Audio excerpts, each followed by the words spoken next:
going on, Dragon Ball Super fans? UnrealEntGaming here today presenting my official review and breakdown for Dragon Ball Super Episode 27, The Earth Explodes a Climatic Kamehameha Wave, leading into Dragon Ball Super Episode 28, the beginning of the Champa arc. Now, just in case you guys haven't checked out my previous review, you guys might want to go on ahead and do so. This was the final act of the Resurrection F arc within Dragon Ball Super, leading into the Universal God Tournament, which we are all excited to see. Now, right off the bat, guys, this episode was the conclusion of the Resurrection F arc within Dragon Ball Super. Now, again, there were certain things that were different, and I'm actually quite happy that this is over and done with, because I am just really excited to see what's going to happen next, especially towards the end of the episode where we get to see Champa and Vados arrive, and they're interacting with Beerus, they're interacting with Whis, they're interacting with Goku and Vegeta.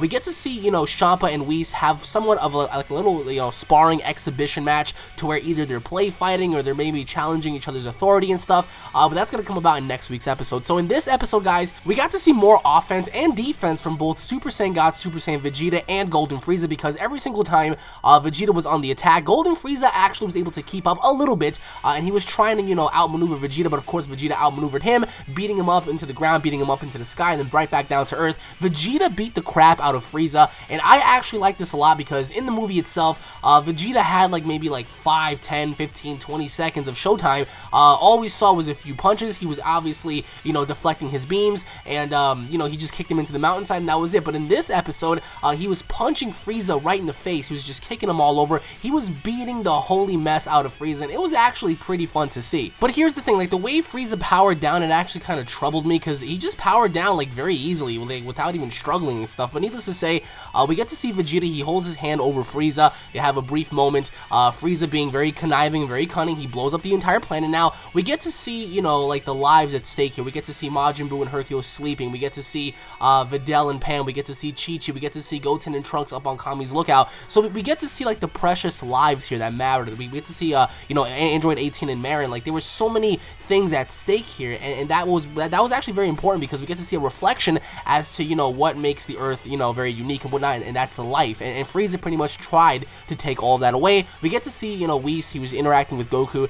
He was telling him, you should have corrected your mistakes. He reverses time. We're back on Earth right before Frieza blows it up, and then we get to see Goku take action. He powered up. He cocked his hands back. He just forged the Kamehameha Wave. He rushed at Frieza. He finally unleashed that Kamehameha Wave. Vegeta moves out the way. It destroys Frieza, but not his ship, which I found very interesting in a way. So maybe they're gonna go on ahead and reverse engineer that ship, see what's going on. Perhaps maybe use it in the Champa arcs to get to places or whatever. We don't really know, but we do see Jaco inside of it. He's just pretty much exploring. He's just trying to figure out whoa, this is pretty cool, So Jaco's in there. He's exploring the ship, but the ship is there. It was not destroyed in the movie. It was destroyed, but not in the show. So finally, Vegeta confronts Goku. He's like, what the hell's going on? And pretty much there was an interaction there. Beerus actually thanks and congratulates the Z Fighters for actually getting the job done. But then as the episode goes on ahead and ends, we get to see what's going to happen in next week's episode, which is the arrival of Champa and Vados. Finally, they're going to make their appearance and their presence known in front of both Goku and Vegeta, in which we see them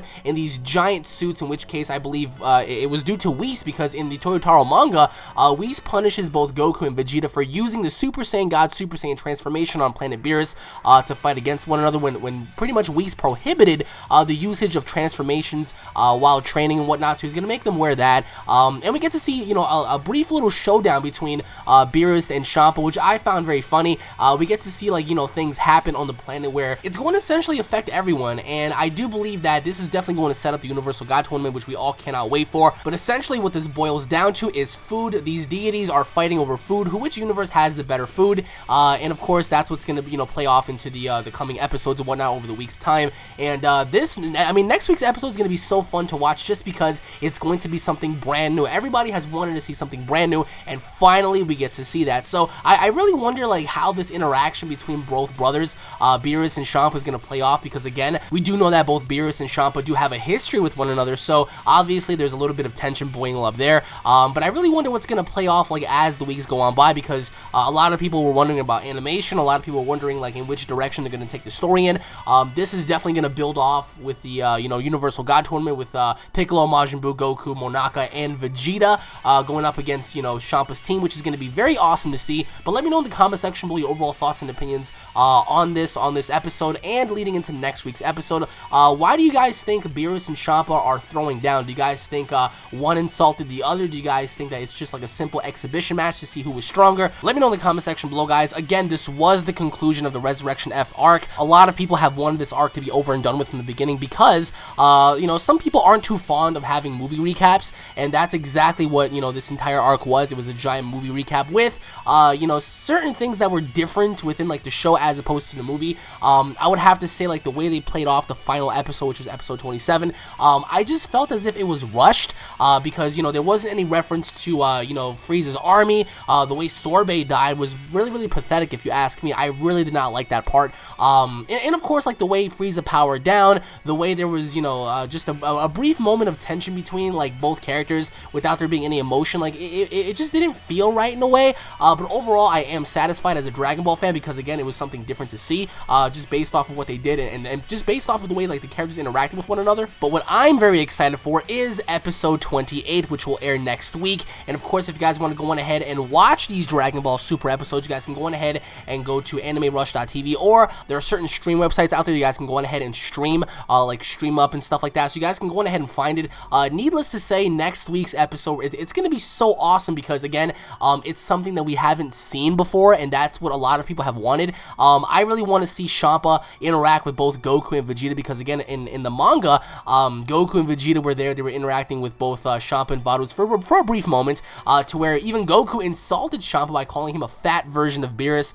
He wanted to see them throw down, and essentially that's what we're going to get in next week's episode, in a way, because we don't know why exactly they're fighting, but we get to see Vegeta and Goku, like, slowly move away because, like, they were kind of nervous as to what was going on. But needless to say, guys, let me know what you guys think in the comment section below. What are your overall thoughts on episode 27, and what are you guys expecting in episode 28? Comment down below, guys. Once again, thank you all for watching. If you guys are Dragon Ball Super fans, don't forget to subscribe to my channel. That way, guys, don't miss a single Dragon Ball Super episode. If you guys enjoyed, if you guys cannot wait to see next week's episode, smash that like button with the power of 10 billion Super Saiyan gods, guys. Leave your thoughts in the comment section below. Tune in for the next update, guys. I have a lot more in store for you, so I hope you guys enjoyed. Tune in for more, and I will be seeing each and every single one of you guys in next week's episode. Take care, Saiyans. Peace!